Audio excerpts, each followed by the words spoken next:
যাদের oily skin, গরমে যারা কখনোই স্কিনে ফ্রেশ ফিল করেন না, আশা করি আজকের ভিডিওটা তাদের জন্য বেশ কাজে লাগবে। আসসালামু আলাইকুম, শেয়ারিং কেয়ারিং চ্যানেলে আপনাদের সবাইকে স্বাগতম।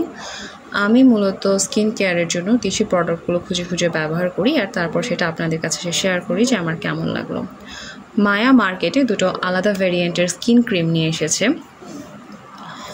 একটা হচ্ছে rosehip oil and acne control gel cream, এবং আর একটা ছিল মরুলা অয়েল ক্রিম। এটার স্পেশালিটিটা হলো এটা হচ্ছে নর্মাল টু অয়েলি স্কিন। তো আমার স্কিন যেহেতু অয়েলি, এই জন্য আমি এই ক্রিমটাকে বেছে নিয়েছি। আর বাকি আরেকটা যে ক্রিম ছিল সেটাকে দেখেছিলাম যে নর্মাল টু ড্রাই স্কিন। আচ্ছা, এটার প্যাকেজিংটা তো দেখছেন, বেশ সুন্দর একটা কন্টেইনার। এটার কাগজের প্যাকেটটাও খুব সুন্দর ছিল। আমি এটা খুলে ভেতরটা দেখাচ্ছি। যেটা বোঝাতে পারছি না, স্মেলটা মাশাআল্লাহ, এর স্মেলটা অনেক সুন্দর, অনেক সুইট।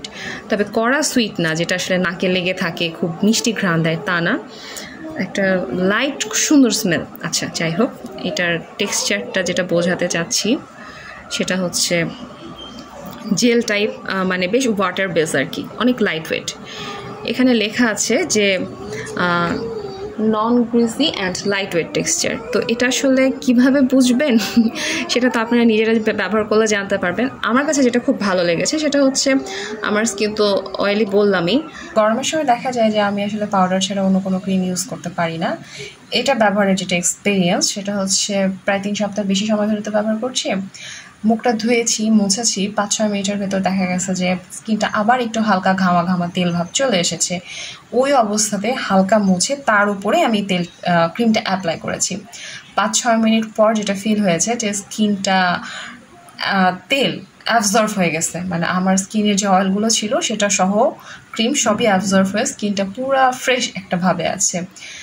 মানে তার হালকা কোনো প্রলেপ পড়েছে মুখে, টান টান ভাব, ড্রাই ভাব, এসব ছাড়াই একদম ন্যাচারালি একটা ফ্রেশ ভাব, যেটা আসলে অয়েলি স্কিন হিসেবে কখনো ফিল করি নাই। এই জিনিসটা আমার খুব ভালো লেগেছে। আর এটা যখন বাইরে যাওয়ার সময় কখনো দেখা গেছে যে এটার উপরে একটা কম্প্যাক্ট পাউডার ইউজ করেছি বা লাইট একটা ফাউন্ডেশন ইউজ করেছি, স্কিনটা অনেক ফ্রেশ, মানে চোখে পড়ার মতো ফ্রেশ বা একদম ফিল হওয়ার মতো ফ্রেশ। আমি বসবাস করি রাজশাহীতে, এখানে প্রচুর গরম এবং ভ্যাপসা একটা গরম। তো অয়েলি স্কিনের অবস্থাটা কেমন হবে বুঝতেই পারছেন, কখনোই সেটা নর্মাল থাকে না। এই অবস্থাতেও যখন ফ্রেশ ফিল হয়েছে, তো আমার এটা খুব ভালো লেগেছে। এই জন্য এই কথাটা আমি বারবার বলছি যে এটা ভীষণই লাইট ফিল দেয়, ফ্রেশ ফিল দেয়। স্কিনে যে কোনো একটা লাইট আবরণও আছে এটাও মনে হয় না। তো কতক্ষণ থাকে অয়েল ভাবটা, অয়েল ফ্রিনেস ভাবটা, যেটা হচ্ছে আসলে লং লাস্টিং অয়েল কন্ট্রোল কতক্ষণ, পরবর্তীতে যতক্ষণ না মুখটা ধুয়ে ফেলেছি সেটা 3 ঘন্টা 4 ঘন্টা পর্যন্ত একইভাবেই লাস্টিং করে গেছে। এখানে আরেকটা উল্লেখযোগ্য ব্যাপার হচ্ছে যে ঘুমালে সাধারণত তেলের ভাবটা মুখে বেশি চলে আসে। তো ঘুমের আগে এটা অ্যাপ্লাই করে যদি ঘুমিয়ে পড়ি, তো তখন মনে হয় যে মুখটা ওই ফ্রেশ ভাবটা থেকে যায় আর কি, অয়েলটা কম নিঃসরণ হয়। এটা খুব ভালো লেগেছে আর কি। আর আমার যেটা প্রবলেম সলভ হয়েছে সেটা হচ্ছে যে, আচ্ছা তার আগে বাকি দুটো বলে নেই, সেটা হচ্ছে spot reduction and even skin tone, যে ব্যাপারটা এখানে আছে লেখা। আমার স্কিনে সেরকম চোখে পড়ার মতো বড় কোনো স্পট নেই, এই জন্য এই ব্যাপারটাতে সেভাবে বলতে পারছি না। এই যে কারণে ছোটো ছোটো কিছু ব্রাউন, মানে যেটাকে বলে পিগমেন্টেশন, সে ব্যাপারটা নর্মাল যেটা ছিল সেটা এখনও আছে।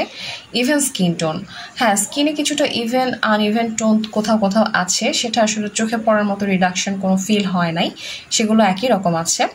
তবে রেগুলার একটা ক্রিম ইউজ করলে স্কিনে যেমন একটা ফ্রেশ লুক থাকে, একটু গ্লোজি ভাব থাকে, সে ব্যাপারটা আসলে ফিল হচ্ছে যে না, স্কিনটা একটু ক্লিয়ার লাগছে দেখতে। তবে আনইভেন টোন ব্যাপারগুলো একেবারেই চলে যায় নাই।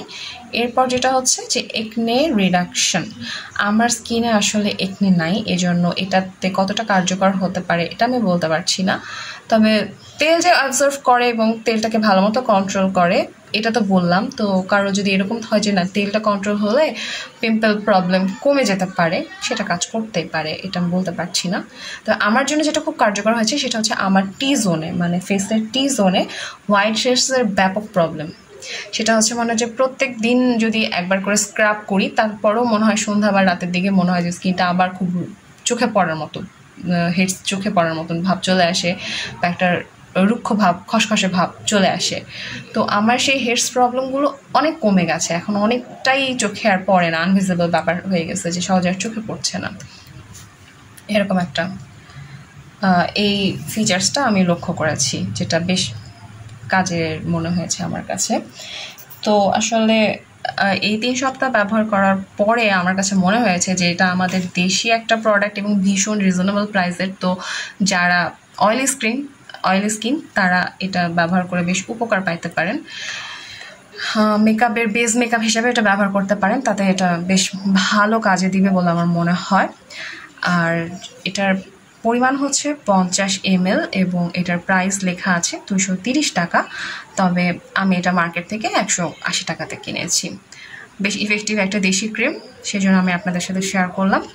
আশা করি আপনাদের ভালো লাগবে।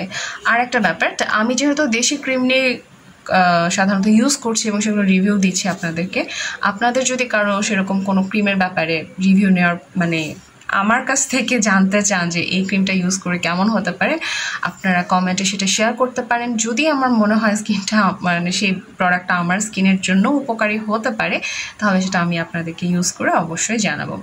সবাইকে ধন্যবাদ। আসসালামু আলাইকুম।